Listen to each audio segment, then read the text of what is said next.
Bon, faites pas gaffe, hein, mes jeux aujourd'hui sont en roue libre. Après être vu sur les jambes des Marbousset, il est temps de vous parler d'une deuxième histoire bien étrange. Je pense pas une histoire, parce que là pour le coup c'est pas une légende mais un fait réel.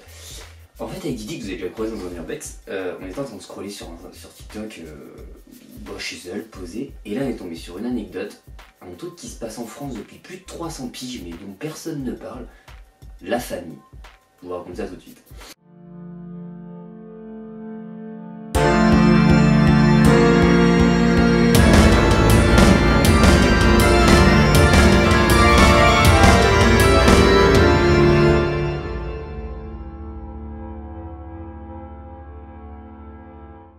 Déjà ça commencera par me buter de rire parce qu'en fait c'est genre littéralement le genre d'information qui passe à la trappe avec un nom trop mignon alors que c'est hyper glauque. Je vous préviens en avance, il n'y a pas d'histoire gore, il n'y a pas de mort, il n'y a pas de sang, tout ça, donc là déjà ça va. Mais par contre, je me dis que l'être humain est quand même sacrément perché depuis des décennies quoi. Enfin là même des siècles pour le coup. C'est plutôt dans une base mignonnette mais va y avoir des termes techniques, hein. Je vous mettrai des mots si vous voulez, vous irez chercher parce qu'il y a des mots que moi-même j'ai pas trop pigé. Et bien sûr, il y a un rapport à la religion, sinon c'est pas drôle. Alors j'ai aucun problème avec les religions, faites ce que vous voulez, tant que vous me cassez pas les couilles. Mais il y a toujours un rapport à la religion quand il y a un délire sectaire. Je précise bien délire sectaire et non secte, parce qu'on parle de secte à partir du moment où il y a un aspect juridique. Là, comme il n'y a pas d'aspect juridique, et ça on en reviendra plus tard dans la vidéo, bah on peut rien y faire et on peut que laisser faire et regarder le truc se péter la gueule joyeusement. Enfin, perdurer vers un je me pète la gueule plus tard, enfin c'est assez comique. En gros, mais qui c'est qui passe? Et bien il se passe qu'en fait dans les années 1700 et quelques, des familles se sont regroupées pour créer la famille. Bon là je fais pas l'aide de mes connaissances, je vais faire directement avec ça. Avec mon téléphone pardon. Donc en 18e siècle il y a le jansénisme. Déjà paye ton blaze en fait, le jansénisme. Donc ça part de tout un délire autour qu'il y a un diacre qui a été enterré à Paris, c'est la fameuse tombe miraculeuse, je sais pas trop quoi, enfin un délire bien sectaire autour de la religion, qui sera interdit d'accès par le roi. Ah, ça remonte quand même à 1733. Bon, en gros, si vous voulez, c'est littéralement un regroupement de personnes qui ont une idéologie commune, qui vivent reclus du monde en plein milieu du reste du monde. Et ça me bute de rire parce que ça se passe quand même en plein milieu de la capitale et que genre, personne n'est au courant. Enfin, quand je dis personne, si, puis suivez des études de fait, mais genre personne n'en parle jamais en fait. Pourquoi on m'avait rien dit? C'est des gens qui vivent reclus du monde. Leur but n'est pas que de faire des prières, même s'ils prient, ils chantent, ils vivent qu'entre eux. Mais en gros, c'est 8 familles qui vivent ensemble et qui ont décidé de créer donc la famille et personne ne peut en faire partie. C'est un peu dans le même délire que témoin de Jéhovah, c'est-à-dire que quand vous en faites partie, vous n'avez pas le droit de fréquenter autre truc. Par exemple, si vous avez un travail, d'ailleurs c'est que très récent qu'ils ont des travails, si vous avez un travail, vous avez le droit d'avoir de la sympathie pour vos collègues, mais jamais de relation amicale. Maintenant, il faut que vous en faites partie, vous leur appartenez, et en fait, il faut faire partie déjà d'une des 8 branches pour pouvoir littéralement vous marier entre vous. De toute façon, hein, personne du monde extérieur ne vient s'accoupler, se marier avec pour créer une nouvelle descendance. C'est glauque, mais c'est glauque. On a des gens qui ont fait un travail formidable, qui ont mené des enquêtes sur des années, je crois que d'ailleurs des enquêtes les plus longues a duré quand même 1 an et demi. On a réussi à retrouver la trace de une personne avec qui elle a réussi à parler en physique avec elle, enfin de la voir, les autres c'était que des coups de téléphone. Sur le peu de personnes qui s'en sont sorties, personne n'en parle de mal, ils arrivent même encore à penser à ça et à vouloir y retourner. Autant vous dire qu'on est sur une doctrine plutôt violente. Mais le point de chute qui fait que les gens partent généralement, c'est l'amour. Putain mais l'amour c'est beau en fait. L'amour ça peut sauver des vies. Parce que oui, quand tu fais partie de ça, les enfants, et c'est d'ailleurs ce qu'ils disent tous, et c'est pour ça que certains mènent des combats contre ça, même s'ils sont quand même attachés au principe, c'est que les enfants naissent et grandissent dans un délire où on te prive de ta liberté de penser et t'es très endoctriné, on va te faire penser qu'il faut faire ça, qu'il faut aller vers ça, etc. C'est dingue que je vous jure, ça me perturbe. Leur idéologie première, c'est que le monde est mauvais, le monde est néfaste, ils ne vont pas, c'est pas du tout quelque chose de toxique pour la société, ils ne sont pas dangereux, ils n'ont pas, c'est rigolo que pour une fois que quelqu'un ne comprenne pas un groupe, on les fasse pas passer pour des gens dangereux, déjà un bon point.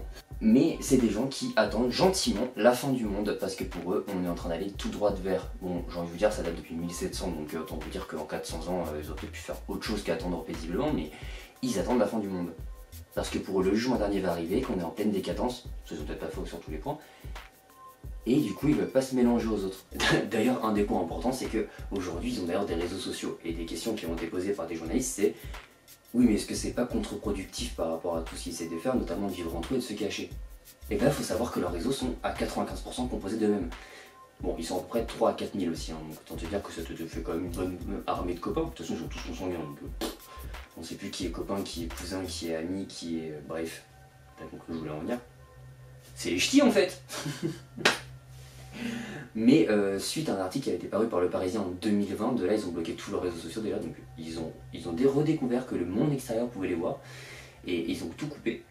Mais à la base de leurs réseaux sociaux, c'est que entre eux. D'ailleurs, ils ont fait des petites anecdotes sur le truc, c'est qu'ils sont tout le temps en photo en groupe, ils sont tout le temps en groupe entre eux, vraiment c'est quelque chose de très... Moi je trouve ça glauque, hein, vraiment. Et vous pouviez trouver 4 comptes de 4 mecs différents avec à chaque fois la même photo de profil. Parce qu'ils sont 4 sur la photo et qui mettaient exactement la même sans précision. Du coup, même quand les gens faisaient des recherches, tu peux pas trop savoir qui c'est. Il y a tout un tas de petites anecdotes qui me fait rire sur ce groupuscule. Je sais pas si on peut dire groupuscule pour 4000 personnes quand même. C'est qu'ils sont pas dangereux du tout, ils sont pas néfastes. Je pense qu'ils sont même néfastes pour eux-mêmes. C'est-à-dire qu'il n'y a pas de hiérarchie, il n'y a pas de gourou, il n'y a pas quelqu'un qui vient et qui dit « Faites ça mes enfants, vous devez le faire ». C'est juste 4000 personnes qui pensent là. J'ai même pas envie de dire la même connerie parce qu'en vrai peut-être que...